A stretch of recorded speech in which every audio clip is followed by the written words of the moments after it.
What's the meaning of apropos?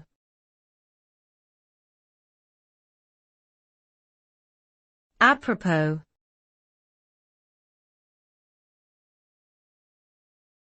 Apropos.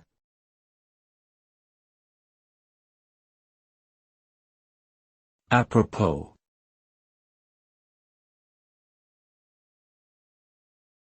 Apropos.